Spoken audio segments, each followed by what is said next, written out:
Okay, good evening, colleagues. Welcome to the 36th edition of the Tourism Online Forum series in July 2024.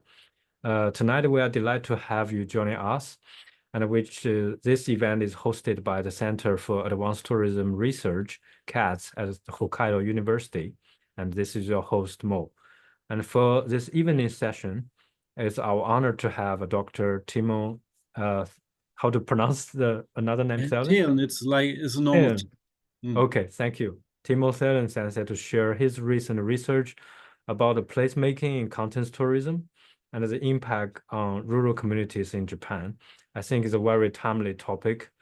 And his research keyword is about contents tourism, rural community placemaking, as well as community building and fandom research. So Timo Sensei is an assistant professor at the School of International Studies at Kanazawa University, and he has studied Japan study and cultural anthropology in Düsseldorf and Tokyo, and his research focuses on popular media, tourism, and rural culture. His monograph, Revitalization and Internal Colonialism in Rural Japan, was released in Japan Anthropology Workshop Series at Routledge 2022. I'm pretty sure that book is on my shelf. I can show you later. And recently, he has been working on a research project on witch-themed tourism in Germany.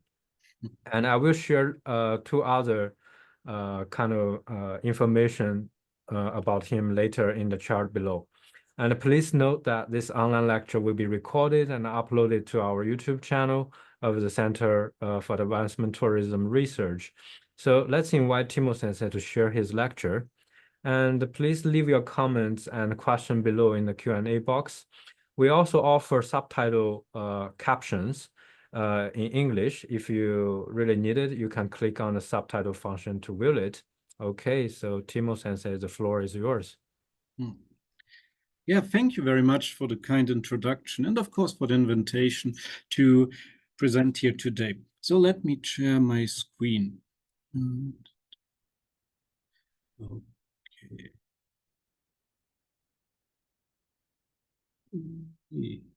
Yeah. Okay. Oops. Yeah. So my talk will be about a research project on which I have been working in the last 3 years that looks at how a rural municipality in Japan has attempted to transform itself into a contents tourism site. I investigated this development with focus on the local community and their role in this process of placemaking. So first of all, a few words on the terminology.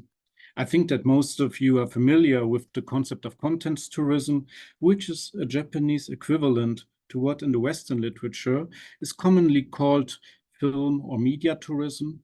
In recent years, the term popular culture tourism also became often employed, which is probably, I would say, the closest term to the Japanese contents tourism. So sites that become visited by fans, so-called sacred sites, or seiji in Japanese, are usually known from the related media content, as they served as filming location, or in the case of anime, as location model. These are often iconic and easily recognizable spots. Film tourism scholar Sanelli uses the term place representation for such cases. The example you can see here is the Rashinomiya Shrine, which was prominently depicted in the opening of Lucky Star. So Yamamura Sensei from Hokkaido University has studied this case, which today is probably one of the most well-known examples of contents tourism in Japan. However, besides this type of place representation, there's also a second type of fan tourist sites for which Sanelli uses the term place creation. In such a case, the connection between a site and the media content is created, which of course takes a lot more efforts and resources to realize that. So my talk today also deals with such a case where the connection between the media content and the place and related infrastructure were built up from scratch only within a few years. But before I come to this case study, I want to give a brief contextualization of such tourism placemaking for rural places in Japan. So the governmental promotion to create tourism attractions, particularly in rural areas, dates back to the 1980s, we can say. The 100 million yen hometown making project, Ishyokuen Furusato Sosei Jigyo, gave communities throughout Japan the eponymous amount of 1 million yen if they were able to submit a project which would create tourism resources. However, after the Japanese economy entered a crisis in the early 1990s, the so-called bursting of the bubble, international tourism was soon recognized as an opportunity to counteract this recession. With this intention, in 2003, a strategy paper was drawn up by the central government that clearly formulated the future goal of becoming a tourism-oriented country. A little later, in 2005, a report by various ministries used the term contents as a loanword also in Japanese, coming from the English content, for the first time as a potential resource for national as well as international tourism, and so for rural revitalization. However, what contents should exactly be remained vague, then and also now. It can be anime, manga, video games, films, series, but also literature or even history. As mentioned before, the phenomenon of using media content for tourism is not specific to Japan. What is distinctive in the case of Japan, however, is the great interest that this topic reserves from the central government and the extent to which it is progressively promoted through concrete measures following a strong neoliberal and capitalist agenda. As a final point, I would like to jump to the present. In spring 2023, the Japanese government passed a new bill, the so-called Basic Plan for Promoting a Tourism-Oriented Country. The main interest of this plan is to pursue the goals from the pre-COVID-19 pandemic era again, and this time contents again also appears as a central aspect. So to illustrate what contents tourism placemaking can look like, I want to present the Yokai Road of Sakai Minato in Tottori Prefecture, which is commonly considered one of the most successful and also oldest cases. So the term yokai is coming from the Japanese folklore and means creatures like kappa or tengu, supernatural creatures, sometimes also translated as monster. So Sakai Minato is the hometown of manga artist Mizuki Shigeru, who is very well known in Japan, especially for the manga series Gegege no Kitaro and the anime series related. So a classic actually dating back to the 1960s, but the franchise is still very popular today and regularly aired on television with new episodes of the anime. So the Yokai Road was originally an idea for the 100 million yen program that I mentioned before, but due to the economic recession, it was never implemented in this context. Nevertheless, in 1993, the first 23 bronze figures based on Mizuki's manga were erected in the center of Sakai Minato thanks to governmental support. And over time, more and more figures came there too, thanks to government funding as well as private donations. In 2008 then, in total, 10 million visitors were counted to the Yokai Road, and the number of figures grew to the impressive amount of 177. Thus, the Yokai Road became a prime example of contents tourism, which is also an important inspiration for the people of Hita in my case study later. So this chart illustrates the importance of inbound tourism in Japan. The figures for recent years are also shown on the right. As we all know, the COVID-19 pandemic has greatly reduced tourism to Japan, with a very repressive entry policy between 2020 and 2022. For 2023, however, the numbers have largely recovered, and 2024, so this year, is likely to break the record of 2019 of approximately 32 million foreign visitors. The Japanese government's official target for 2030, however, is even higher, with 60 million, which is about twice as many. However, the government is not blind to the issue of over-tourism, which already occurs in some popular places for tourists like Kyoto and Tokyo. I think we all have heard about that in the news. The governmental approach, however, is not to limit tourism in general, but to attract more foreign tourists to the rural areas outside of the major cities. But as many countryside places barely possess tourist attractions, those have to be newly created. In this context, the story of a giant squid monument built with COVID-19 support funds received criticism on the local level and even gained attention in foreign news media. The local decision makers defended this project by arguing that this monument will be in the long term more beneficial for the local community than ordinary COVID-19 means, as it will attract tourists in the long term. Eventually, about 1 year later, data was presented by a consultant agency suggesting that the so-called Ika Kingu, Ika Japanese for squid,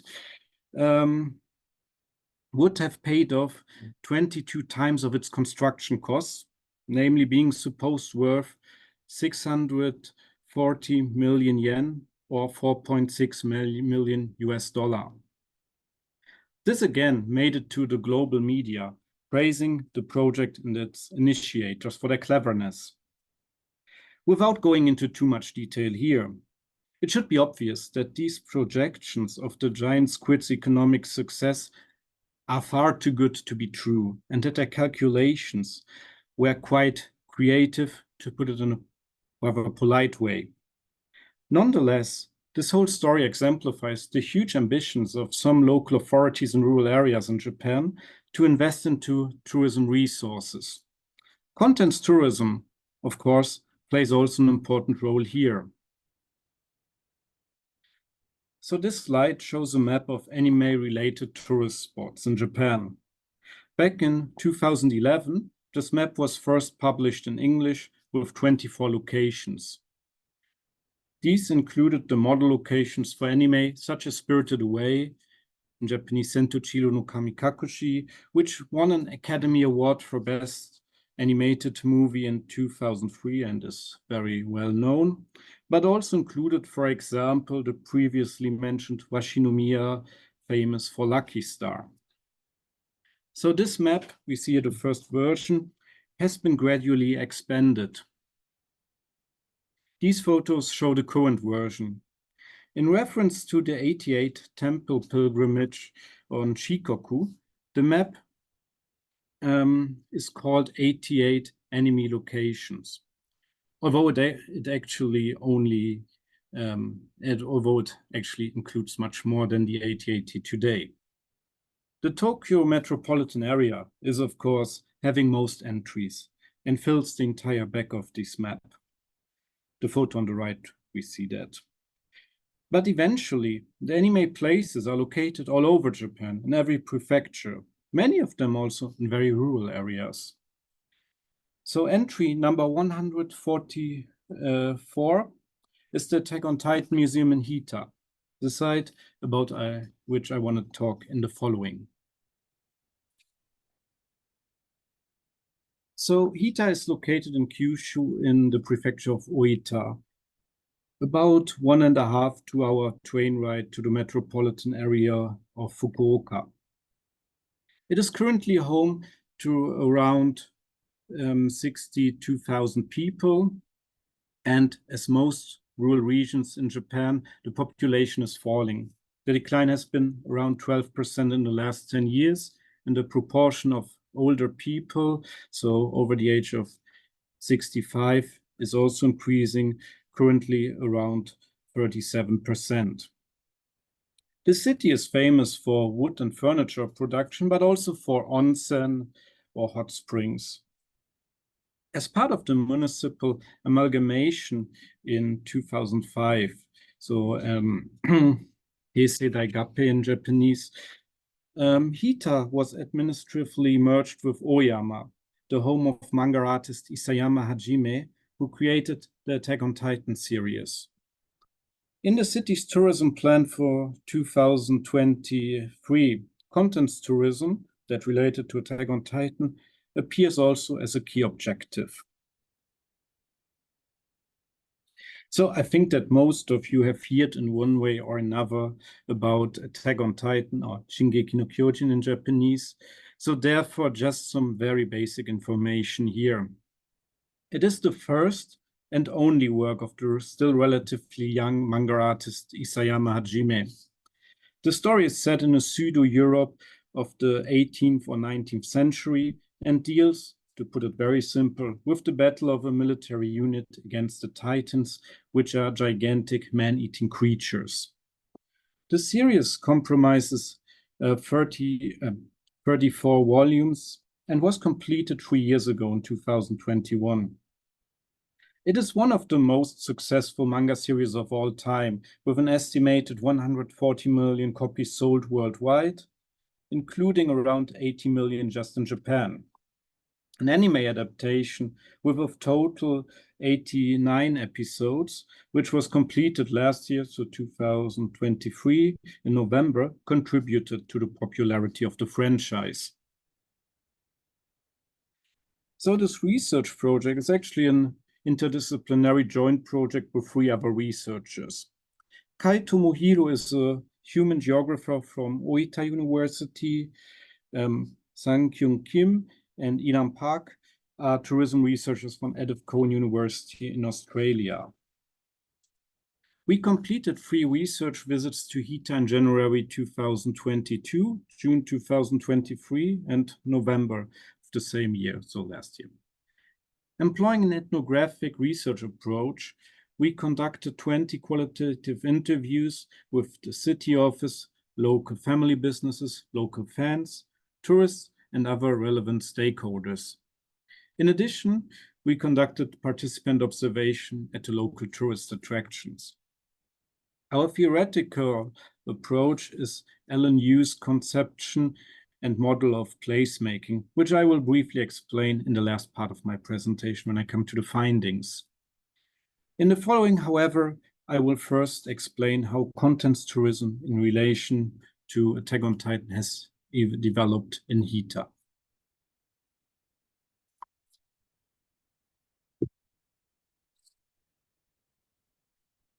So it starts in 2014.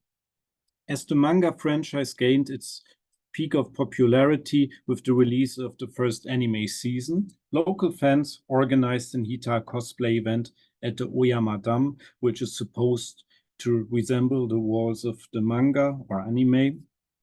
And this event was attended by 1,000 fans, most of them in cosplay, as you can see on these pictures. However, the copyright holder Kodansha, so the publisher of the manga, claimed the fans as they used the title Attack on Titan without permission. In the following year then, a similar event was organized by JR Kyushu and some local businesses, including a company owned by the father of manga artist Isayama. But this event failed to meet expectations, only attracting 2,000 instead of estimated 10,000 people. Local fans then organized in the next year, 2015, another cosplay event, and same as last time, they got into trouble with Kodansha. But as a reaction to that, a placemaking council, Machio Koshikaigi, for Attack on Titan, which was then named Shingeki no Hita, or which could be literally translated as Attack on Hita, was founded. This council included local fans, businesses, and the city office. However, then, after the foundation in 2015, nothing happened for a long time. Finally, in 2019 then, with the rotation of positions at the city office, the new head of the tourism division, as well as the new revitalization squad member, were positive about Attack on Titan as a touristic resource, more optimistic than their predecessors, and so things went into motion. So, as a revitalization squad, I think many people may not know what I mean by this. There are several ways to translate it. It's coming from the Japanese Shikyo Koshikyo. So this is a governmental program in which young people work for 3 years at a municipal office in peripheral areas. They're supposed to support the local welfare activities, or, as in this case, are supposed to promote tourism. So at the end of 2019, a crowdfunding collected 29 million yen, so this is approximately 200,000 US dollar. This is, as an interesting side note, also nearly the same amount that the giant squid that I showed before has cost. So this huge amount of yen were used for the installation of 4 bronze statues of Attack on Titan. 3 in front of this Oyama Dam, where also the cosplay event took place, and 1 in front of Oyama Station, Hita Station, of course. Oyama doesn't have a station. So what was expected to be a turning point to get Hita on the map as an internationally known fan pilgrimage site for Attack on Titan was, as we can think, interrupted by the COVID-19 pandemic and its travel regulations. However, in a certain way, the COVID-19 pandemic turned also into a factor that helped to accelerate the transformation of Hita. Many local family businesses saw themselves in a difficult situation, but with a lot of free time. So they thought about how to create products related to Attack on Titan. I will present 3 examples in the following. The first licensed collaboration was an udon restaurant. The Attack on Titan udon dish, which you can see here, is based on a pre-existing item of the restaurant, which is a local variation of udon, this thick noodle soup, with the sole difference that the cheese topping is cut in the shape of titans instead of a normal square shape. I think you can see that well on this photo. The restaurant owner made his own license deal by contacting Kodansha. In consideration of license fee and development, this Attack on Titan variation of the dish is 50% more expensive than the normal version. In our interview, the restaurant owner stated, quote, "I am a big fan of Attack on Titan and so wanted to do something about it. It's more a service for fans than a business for me. It doesn't really bring money. Local people don't order the dish at all, just the ordinary version of it."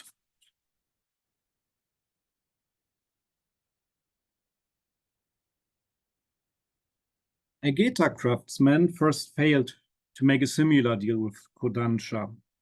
But 1 year later, so in 2021, he was contacted by the revitalization squad, what I mentioned before, and this squad member then helped him to arrange a license deal for developing an Attack on Titan Geta, so Geta wooden sandals, for which the Geta craftsman would then receive subsidies from the city.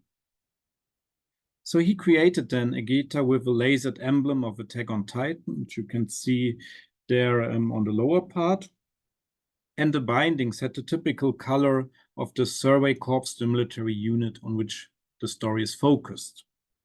In an interview, the Geta craftsman stated, quote, "I first had no idea at all.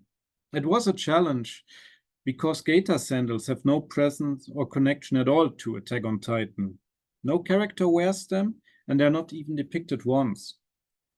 But fans gave me some ideas, like the binding. As this quote also expresses, the gaiter craftsman himself is not a fan of the manga, but more saw this licensed product as a creative challenge. The third example is a tatami maker. He was also asked by the revitalization squad member and so began to produce an Attack on Titan tatami, so a straw mat.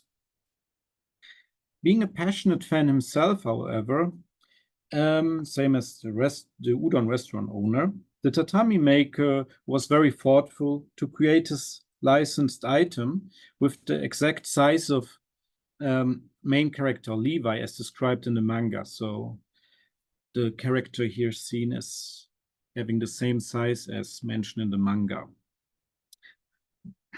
The tatami maker said in our interview, quote, "It is fine if I don't make so much profit. It's good that people come here. So it's a kind of hobby in the end. And it's a chance to bring tatami to young people who usually don't care about it," quote end. So furthermore, the tatami makers, same as the gaiter craftsmen, were surprised by the huge attention that their products gained on social media, Instagram and Twitter or X, also promoting their businesses. This is an important note also in regards of the economic dimension, as these relicensed products barely sell good enough to cover their production costs, and even then with including the governmental financial support for them. So they're at the end of the day less a business than a creative way to bring these small family businesses on the map.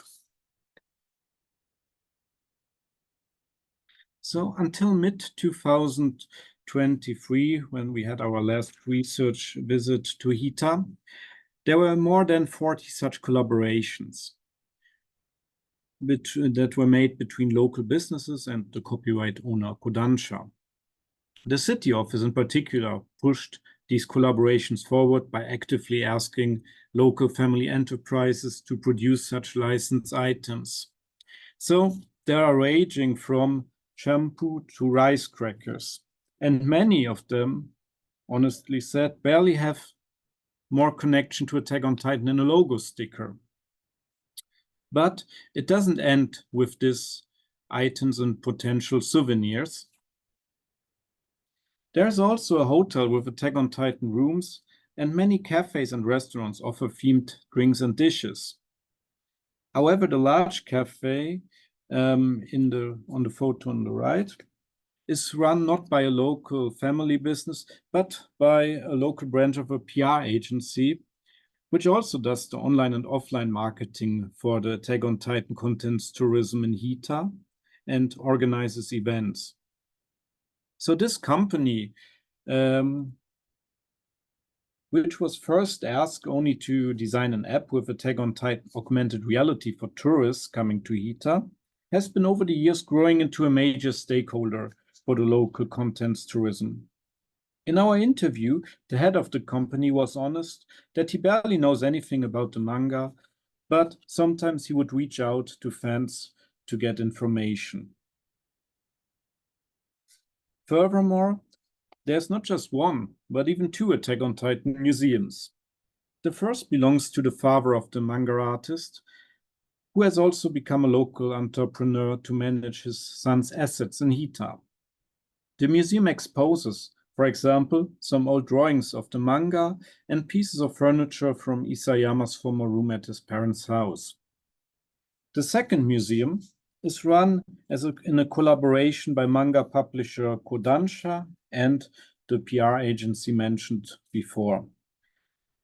This just opened last year fall, in 2023, and recalls the history of the manga with selected scene images and comments by the art fixed to them. So talking about all these products and facilities focused on one franchise, in a certain way, Hita has turned into Attack on Titan land over the time. and especially then over the time of the COVID-19 pandemic between 2020 and 2022. The PR agency that also, as I mentioned, owns numerous themed facilities, estimates the economic effects of Attack on Titan tourism in Hita just until August 2022, so in 20 months, to be as high as 5.4 billion yen, which is approximately 38 million US dollar. So I could stop my talk here by saying that we have impressively seen how a rural city in Japan has managed to successfully develop itself into a fan pilgrimage site with a high economic potential by proactively implementing the central government's agenda of content tourism. But as you can guess, the story is of course not that simple.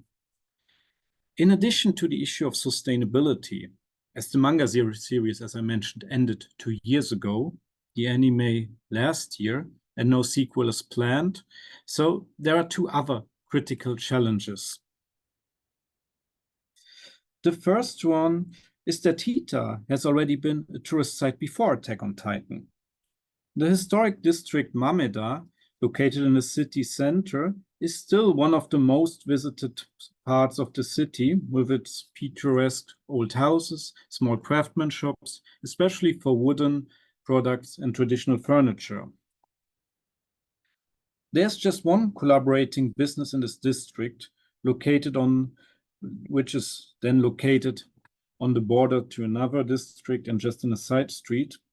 And there's just one shop selling a small number of Attack on Titan souvenirs, and only doing so because the owner is a school friend of the souvenirs producer. So this shop owner stated in our interview, people from the outside got no idea of Mameda, the history and culture. They just want to do business. For us in Mameda, Attack on Titan is no touristic resource.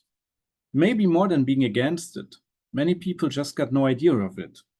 I myself have read all of the manga, but I found it too grotesque, quote end. However, as the example of the Attack on Titan Geta and Tatami collaborations exemplified, there may have been chances to bring the old and the new touristic themes together. However, the stakeholders, especially the local authorities, missed this opportunity to reconcile the residents with the new image strategy of the city. The second challenge is the local fans. As mentioned before, they played an initial role in bringing Attack on Titan to Hita with their cosplay event. But after the crowdfunding for the bronze statues, they felt more and more ignored in the decision-making, and so left the placemaking council.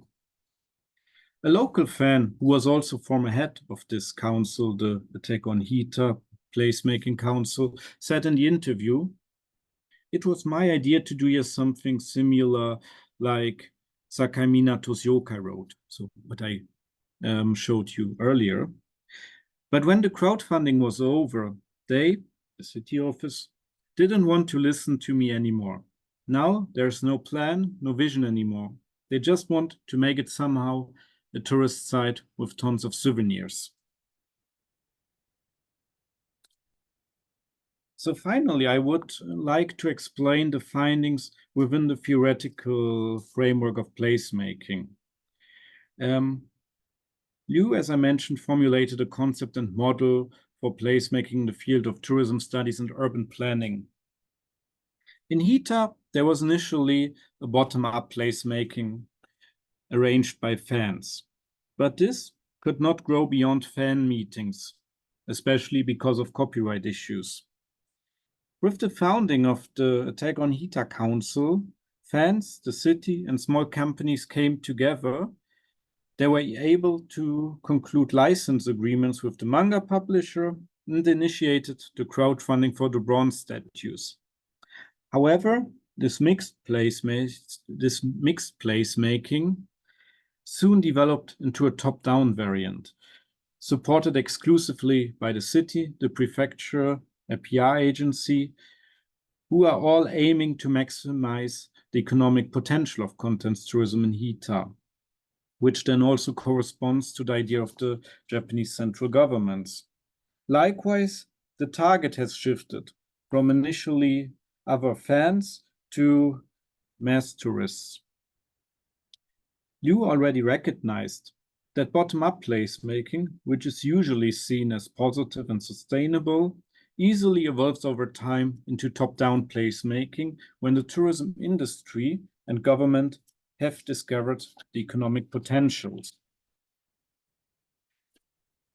In this qualitative study, we can see that bottom-up placemaking can quickly reach its limits, which makes the involvement of other actors unavoidable if there's an intent to expand or to go beyond a level of just fan meetings.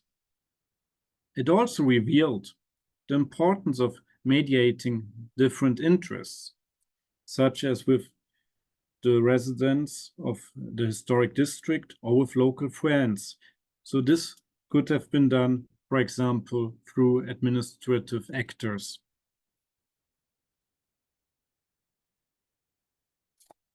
So at the end, I want to ask a provocative question. Is contents tourism placemaking, as we have seen it in the example of Hita, necessary at all? Before investigating the case of Hita, we studied the Attack on Titan fan tourism to a rural place in Germany by Japanese visitors. Sang-Kyun Kim and myself, have penned a book chapter on this in which we compared Hita with the case from Germany.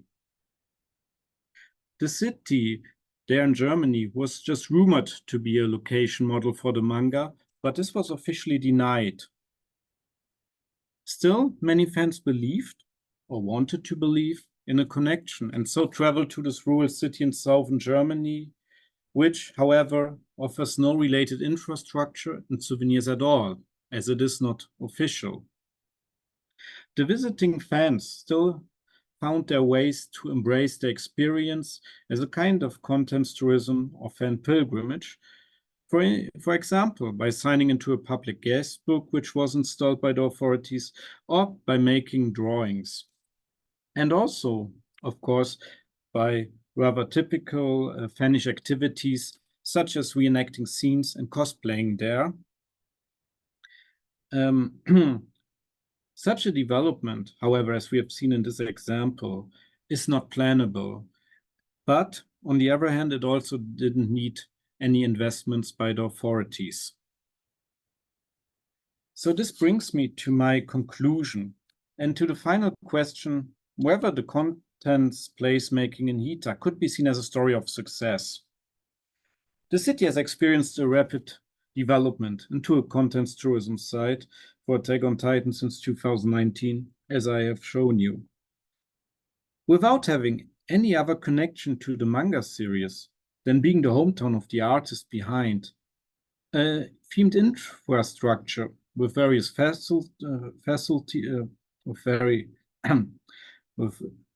facilities and many licensed souvenirs were created up from scratch. Whether this development is positive or negative, however, requires a differentiated answer. So first, from a purely economic perspective, it offers new opportunities and attractions to a rural city. Although the licensed products on display have limited profitability, even for the producers, they bring attention to their family businesses and thus to the city as a whole. From a social point of view, however, the hasty and one-sided development of tourism has led to tensions with the local community, namely the fans and the residents of the historic district. These conflicts could intensify in the future. On our last two visits to Hita in 2023, we did indeed see many foreign tourists again, as the COVID-19 restrictions were mostly over, though most of them were in the historic district of Mameda and far less at the Attack on Titan attractions. So eventually, and this is my last slide, Hita has been already a popular tourist destination before COVID-19, as this data taken from Hita's tourism plan of 2023 shows. The historic district Mameda, the onsen hot springs, and of course also the proximity to the Asian continent, especially to Korea, were important reasons for that. The future goal, at least at the moment, is to reach the level of 2019 again by 2027. In how far, however, the Attack on Titan attractions and licensed goods are necessary to do so is debatable, I would say. So thank you very much for your attention. I'm looking forward to the Q&A. Okay, thank you very much for your wonderful lecture, Timo Sensei. I think we are welcome people who is willing to ask questions to raise up their hand, as well as leaving your comment to the Q&A box. So before that, I would start my first question as usual. Yeah, let me just, one moment. How do Sure. I kind of get the screen? There should be a close button. Close button. Okay. Okay, sorry. There we go. Yeah. Yeah, I'm actually having this book in Thank you. in my bookshelf. Yes. I would like to hear more about since you talk about content tourism and placemaking, especially in regional context, not in the major cities. So my first question is because from your latest slides, you mentioned about at the earliest stage they are trying to engage with fans. Then later they gradually change the target market into tourists. So I would like to know from content tourism research, how do you really decide who are the actually fans, who actually the tourists? How do you really recognize from the data? Yeah, thank you. This is a very good and, yeah, of course, complex question. Yeah, data cannot really say that, of course. So what we can see, however, when, as I mentioned, we did a couple of interviews, also some rather short ad hoc interviews with visitors there. And it was quite visible that most people coming to the attractions are coming there because they were already around there, for example, because they were staying at an onsen, or they combined it with going, for example, to the historic district. And so while the amount of engaged fans was, we met very few of them. I think there are, of course, I mean, there are good texts written about it. They are not visible in public, of course, but they're especially visible online. And I think we should not underestimate the factor, even if we just got a couple of fans, that they would share their travel experience online and so attract other engaged fans. So we heard, for example, that there's quite a group of fans that would every year come to the birthday of a certain character of Attack on Titan, for example, to have a small kind of more private gathering there. So these kind of fan tourism, of course, went a bit under the radar, one has to say. But we also then heard to bring up a bit this conflict between fans and tourists. What was also a bit in this quote from this local fan, who was the former head of the council, that especially fans are not content with this high degree of commodification at the site, with these souvenirs that barely have any relation. And I think this is also why I brought up these examples. So it makes sense when we look at this, for example, at the Geta and at the tatami. so that these tried as best as they could for these products that are not at all related to the manga, of course, to have a certain degree of what we may call authenticity by having the same colors or aiming for the same size of the character as described in the manga. And from our experience, I would say that fans appreciate these things a lot, and that there are at the end, even if they're not a visible group of visitors, they can be a very loyal group, which comes quite often there again as repeaters. And I think this is one reason why they matter, as well as it's a bit seen with the case in Germany, that even if there is no promotion at all, they may just by their activity on social media and so attract peer fans to also travel to these places. I see. Thank you. We have one question from the audience. Thank you for the impressive lecture sharing. I would like to ask, is this type of tourism attraction promotion based on content? If other regions has more attractive content, or the current content is moved to, I mean, probably means the currently, if other area has better content, the tourists will move to other regions instead of attracted by this one. So how local community coping with this content vacancy? I think this is related to how do we sustain the content for long term and sustainability. Yeah, this is a good but also very complex question. And same as for film tourism, this is very limitedly plannable. So one could be lucky that certain franchises gain a kind of cult following, that they will be attractive over a long time. We see that impressively, for example, with Harry Potter things, although Harry Potter, of course, as we know, ended already long ago. But still, I think in the case of Hita that I investigated, it is kind of an issue, I would say, that it's all based on Attack on Titan, and that Attack on Titan is, at least from today's point of view, over. There is, one cannot say 100%, but it seems that there's nothing else coming anymore. The manga artist also kind of seems reluctant, or at least it's not public yet, that he's working on something else. So it is really kind of the question how much there might be a kind of certain cult following, that this may be attractive for a certain group of fans in the long term, or if it may really fade away because there's enough other content coming up every day. And this is a very basic problem, of course, of any kind of film contents tourism. And it's difficult to react to this. So my personal opinion, which I think came out from my lecture, is because of that, to invest as little as possible.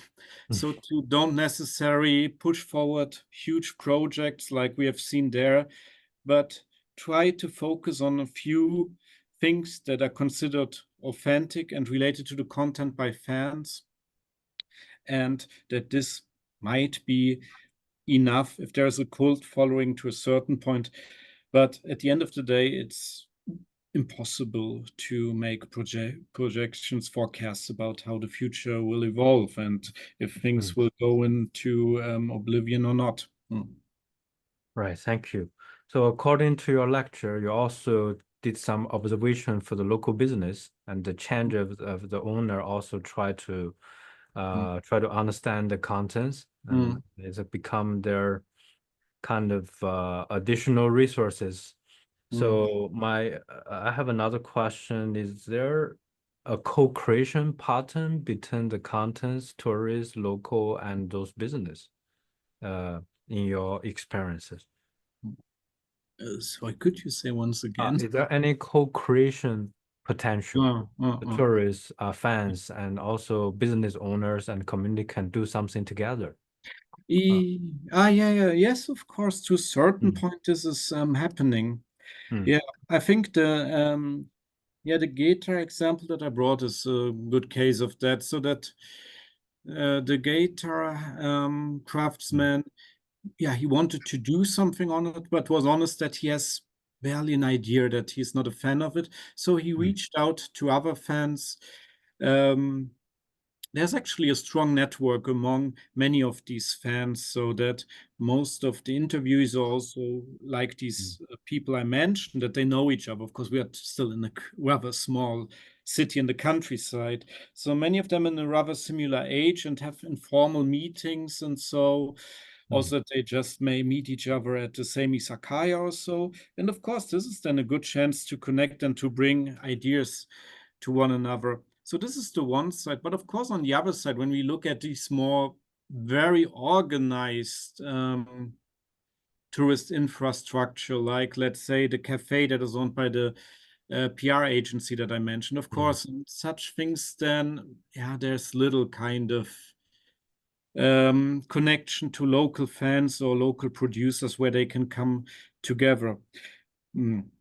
But I think, yeah, as you said, this is an important thing, and this is also why I choose to show these 3 cases that I've shown today, because I think they did a rather good job to bring, even if the products themselves have so little relation to the content, to create something new that is local, that is sticking to the tradition, or let's say better to the image or of furniture making or wooden products of Hita, or as the udon dish, engaging with the local udon variation. Thank you. So maybe it's a time to invite Shoin Sensei to ask a question. I don't know if he's ready or not. I will allow him to talk. Okay, perfect. Please go ahead, Shoin Sensei. Hi, Timo. Thanks very much for giving us a very comprehensive lecture on a growing sort of in a subject area, which is content tourism and placemaking in rural areas in particular.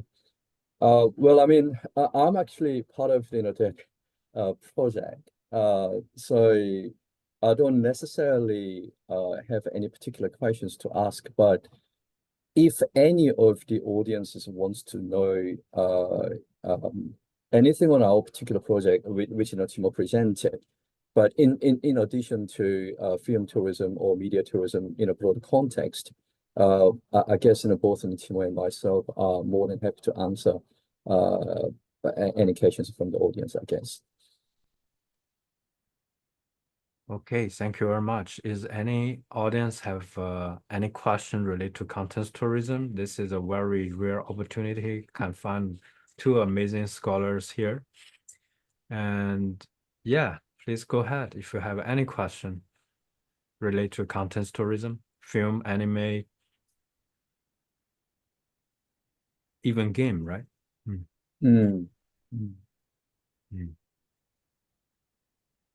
Sorry, our audience maybe need more time.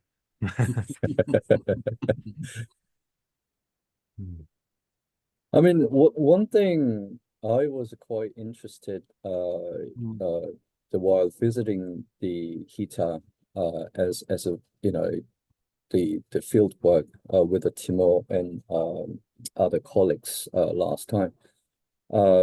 I mean, my observation, it is related to more sense question about co-creation. So, I mean, I guess Timo already respond to it, but it is quite interesting to see there is a certain types of co-creations between local fans and then local entrepreneurs or business operators, as long as they have a common sort of interest, which is I'm interested in the Attack on Titan as an animation platform. So unless you have the interest, there is little connections or engagements between local fans and then the local entrepreneurs. Therefore, there is a very limited opportunities to do something together. So that's why there is 2 separate transactions I recognize. One, Timo already mentioned that those like PR company or those companies who do have a financial ability to produce something in a bigger scale of merchandise or products related to Attack on Titan, they basically go themselves without any consultations with the local fans. because they don't need it.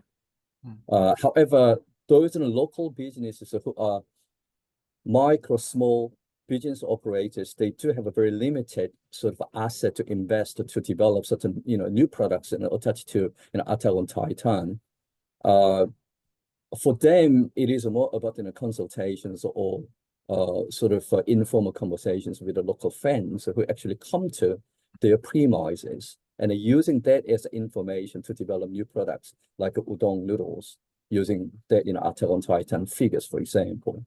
But as you can see, this is a very small investment financially compared to those in a PR company's investment. So we see that very little evidence of co-creation between different stakeholders to some extent.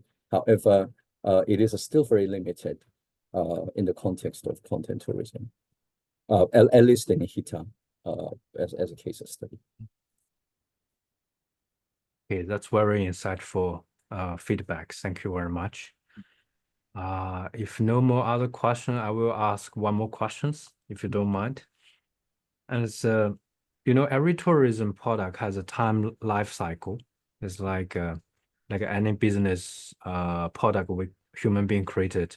So in terms of content tourism's future development, what kind of a trend are you giving any suggestion? What kind of the future version of content tourism will develop and how it looks like? Is it a more active form of cultural tourism, or is it more big or small scale or community engaged? I don't know. I just would like to hear more from both of you.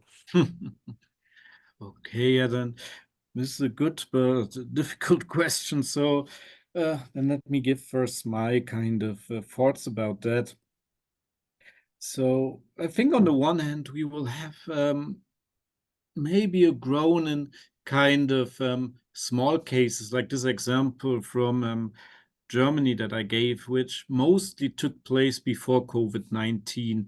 And also when we think about since then how much social media has become even more prominent in our life, I think there might be a rise in small places that have a very timely limited hype, as long as they're on social media, as long as the related series, manga, however, is once popular, but then drop down. I think that maybe even from now on, the lifespan of such things may decrease. Also, when we think about how much content we have on all the streaming platforms these days, and so that we are kind of over saturated with media, with content, and that because of that, I think the lifespan of such things, unfortunately, I would say may be shorter. I see. Thank you. What about John Sensei? Well, I totally agree with the Timo's recommendation on the matter.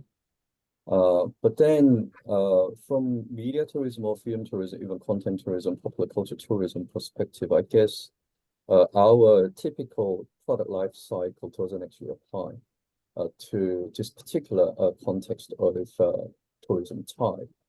The reason is that surely tourism influx or tourism impact is strongly associated with the popularity of a particular content, right? In this case, Hita on Titan.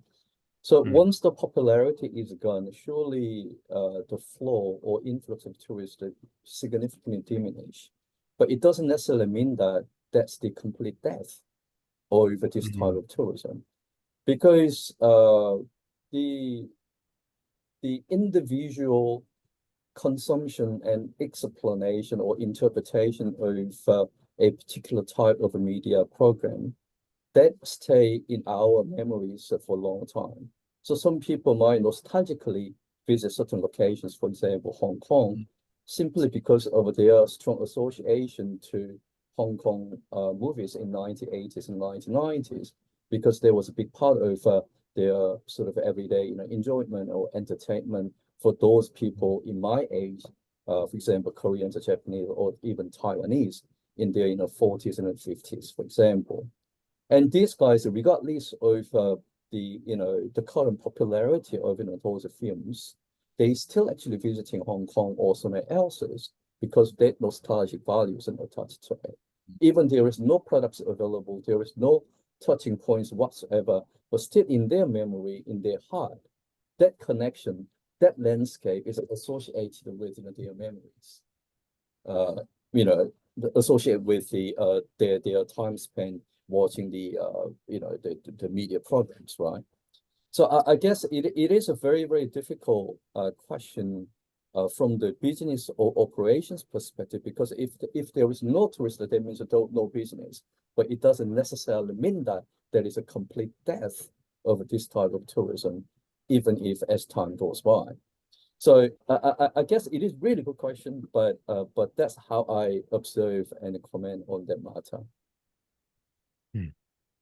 Thank you very much. We have another question coming in. So, and thank you for your interesting lecture. Content tourism more likely to take good care of the place than other tourists? Not sure what this means. Maybe more focus on the place rather than people. Is anybody want to answer that?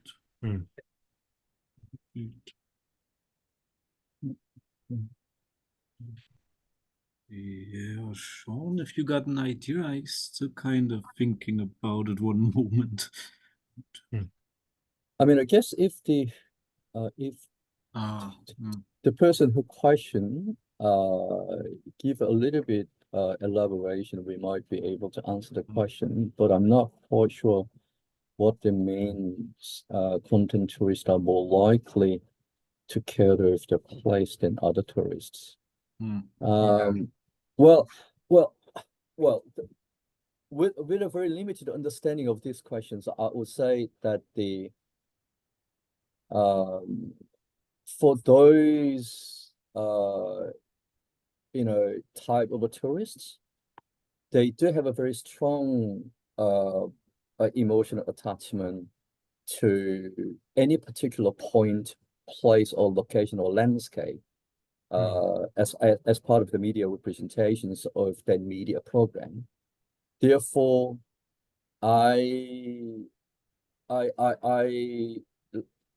quite likely saying that those people do care what they interact with, because they don't want to destroy or damage them for other fans who might want to visit the particular locations or landscapes. But it doesn't necessarily mean that other types of tourists are more aggressive or they don't really care about the places. But I guess this type of tourist might have a different level of emotional engagement with the locations and the landscape in particular. So they might too have a good care of it. Yeah, maybe as a small addition, I very much agree. Just maybe as one point which came to mind, I showed before this image from Germany about this drawing on the wall is actually then on a historic building. And I think this is, kind of an interesting case. On the one hand, it shows that, those fan tourists try to engage with the place or make their signature then a certain way, which might be a very valuable experience then for them, but for the outside they would call that vandalism, of course. That this is not I think this is a rare case though, but I would very much agree that basically film, media, content tourists try to take good care of the place to not damage it. But I think this isn't necessarily a rule that we can say 100% fits there, especially depending on the content. It may also be then when we look at fans of Attack on Titan who could be also a bit younger, more teenager, that such risk may also exist. Yeah. I mean, adding to sorry, I mean, do you have a time? Yes, we have time. Yeah, so I mean, adding to Timo's comment, I try to recall one of my earliest work related to Winter Sonata, which is a Korean TV series, which was very popular 20 years ago. And then Nami Island as a main shooting locations of Winter Sonata was very, very popular by Japanese tourists. And then I was there over 20 to 30 days of in a field trip consecutively. And then I encounter a lot of the Japanese and other international tourists who came to a particular spot where the main characters are dating together and then riding bicycle together and kissing each other. So it's very symbolic place in that movie, in that TV series. And then one thing I encounter with a strong interest was that the companionship. So what they mean is that each tourist took care of each other when they're actually taking photos because they feel the same. So I guess those in a group of tourists who come to Nami Island do have a similar motivations or expectations to take a picturesque picture of the particular spot or the still shot. So those tourists actually provided kind of services and hospitality to take a perfect picture angle of photos of others. So I guess this kind of an emotional care and support each other type of things and quite often happening in the context of content tourism, I would imagine. So I guess that is also related to this particular question if we interpret it in a right way. Right. Okay, I have another, probably the last question. So since it's like a trend, all the community, especially regional community, rural community, everywhere they try to also make some content. For example, Takehara in Hiroshima and a lot of even last year I went to Shotoshima, they also create some character. So it's become a boom for this kind of contextualization, I would say. So when every town get ready to receive a character or do some contents, what do we need to be aware of? I'm pretty sure some community doing better than others. So after comparing some great cases, we also need to looking at some problem we want to avoid of, right? So is there any suggestion about this? Because if every community takes this approach as an antidote for their depopulation or strategy for regional revitalization, what kind of problem we need to be careful about this? Yeah, this is so very good point.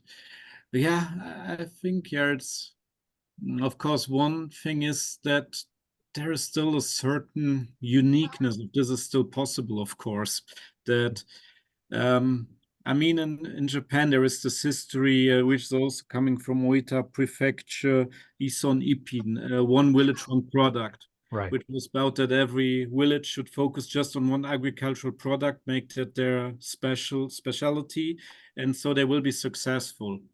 It is, of course, also for some it worked very well, for others not, and also there were so many villages with the same product at the end also.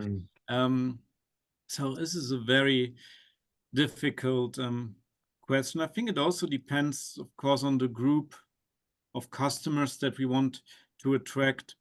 And yeah, as we have in Japan, for example, this rather cute characters often. And so yeah, this is I think still to find what I personally think is very important, that it should be something kind of having a connection to the place, its history, maybe its already existing image, nothing really coming out of nothing. So even this giant squid I showed before, this town is actually famous for squid, at least on the local level, although we could say there are in Japan so many places famous for squid. Yeah, but still, I mean, it's important that it has a certain connection, authenticity, we may call it, to the place and its history, its image. Thank you. Is Sean Sensei has something to add? Well, not really, but I guess that question only applies to Japan as a whole nation. Right. I Right. think I've been to, I guess many of you guys have also been to a number of locations outside of Japan in relation to the public cultural media tourism. But for me, Japan is the only country that is quite obsessed with the capitalizations or penetrations of certain popular contents and character as part of the tourism campaign. Mm. So that's why, as you mentioned, boy, no matter where you go, each location does have any associations or connection with any type of media or content. So I think that is common practice in Japan, but which is quite rare outside of Japan. Mm. So that's one thing we need to acknowledge. And also, I think Timo, so we had another Japanese case of media tourism, which was a failure. And then that gave us a really good lesson that there is no such equation between tourism and media production, because it is complex issues, and then contents never guarantee any successful tourist influx, and it might have negative or detrimental impact on the local and then regional areas unexpectedly, right? So I think there is no right answer, wrong answer for most questions, but surely we need to be very careful to this type of tourism in terms of initial investment, because they might be wasted at the end. So Okay, thank you very much for your wonderful feedbacks. Of course, I have one more question, but I will save Sean Sensei's presentation at Thursday, 3rd of October. So we will invite Sean Sensei to give another lecture about the social impact of film tourism and residents' perceptions and integrated theoretical approach. I'm also very looking forward for that. And I would like to keep following you guys for future works and updates. But for today, I think we more or less finish our time. Thank you very much, everybody, for joining tonight's discussion, and thanks, Timo Sensei, for your wonderful lecture. And we will very much for see you next time. Okay, thank you very much. Yeah.